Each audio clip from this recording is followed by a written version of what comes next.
Hi, and welcome to That Wild Endo Life. I live with endometriosis, which is a chronic condition where tissue similar to the lining of the womb grows outside of the uterus, forming painful lesions on organs like the ovaries, bladder, and bowel. It affects every part of my life physically, emotionally, financially, socially.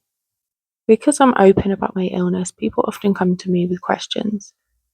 Sometimes they want to know whether their symptoms could also be endometriosis.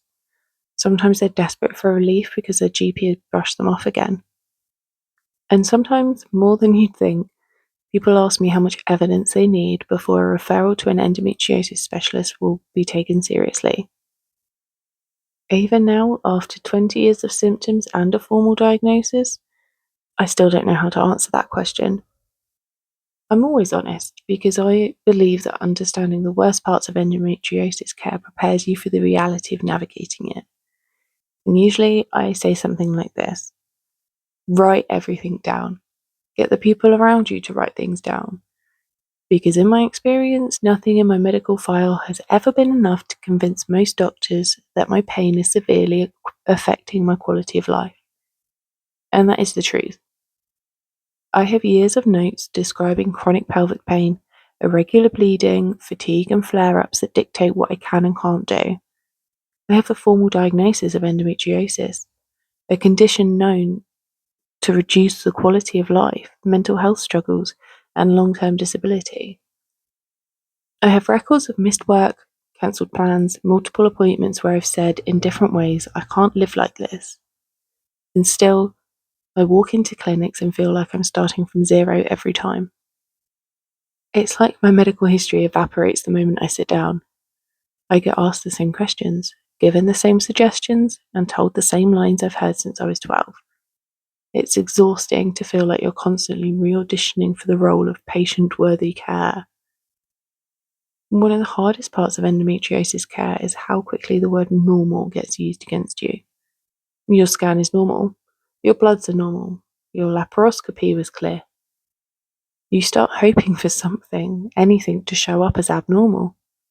I have genuinely previously said the words, maybe they'll find cancer or something and I'll finally get help. That's what medical dismissal does to you. It twists your thinking until you start wishing for visible damage, because visible damage is the only language that the system seems to understand. What many GPs don't grasp is that you can have completely normal tests and still be in extreme pain. Chronic pelvic pain linked to conditions like endometriosis can devastate your quality of life, impacting work, relationships, mental health, and daily functioning, even when the imaging shows nothing. Pain is not always visible, but the system behaves as if nothing counts unless it shows up on a screen. Sometimes I catch myself wondering what it would take to be relieved. More scans?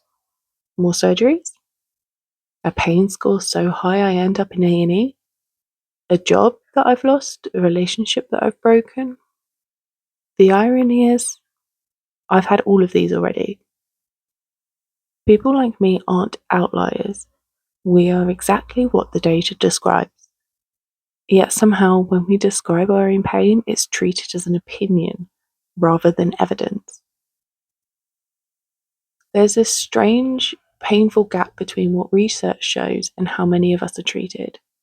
Studies have repeatedly confirmed that chronic pelvic pain is linked to lower qualities of life, that endometriosis patients have higher rates of anxiety and depression, that diagnosis delays are very common, and that symptoms worsen without intervention. But in the consulting room, that evidence feels invisible. Instead, we get, try managing your stress level. Maybe it's anxiety. Lots of women have bad periods. Try losing weight. Have you considered yoga? Medical gaslighting is when your symptoms are minimized or dismissed, and it's finally being recognized as a real problem, especially for women and people with chronic pain. Hearing it's all in your head too often leads people to doubt their own experience before they even doubt the system. And that's the part that breaks my heart the most. I'm not sharing this to scare anyone away from seeking care. I'm sharing it because if you have ever felt like you've had to prove your pain, or like your entire history still isn't enough to be taken seriously, you're not alone. There is nothing dramatic, weak, or too much about wanting your pain to be relieved and treated. You should not need to collapse, lose your job, or hit rock bottom to be considered sick enough. And you shouldn't have to break yourself to be believed. I share stories like this because they're not rare and they're not dramatic. They're normal, and that's the problem. Every time someone tells me, I thought I was the only one, it reminds me why these conversations matter. Endometriosis is an invisible illness, but the dismissal surrounding it is even more invisible. And the only way to change that is to keep talking about it. If any of this resonates, please consider subscribing. I talk about endometriosis, chronic pain, and navigating a healthcare system that doesn't always believe us, alongside research breakdowns in plain language. Turn stories like this into a conversation. Storytime, explainers, and validation for anyone that's been told their pain is just in their head. Together, we can keep making invisible illnesses and the way that they're dismissed visible.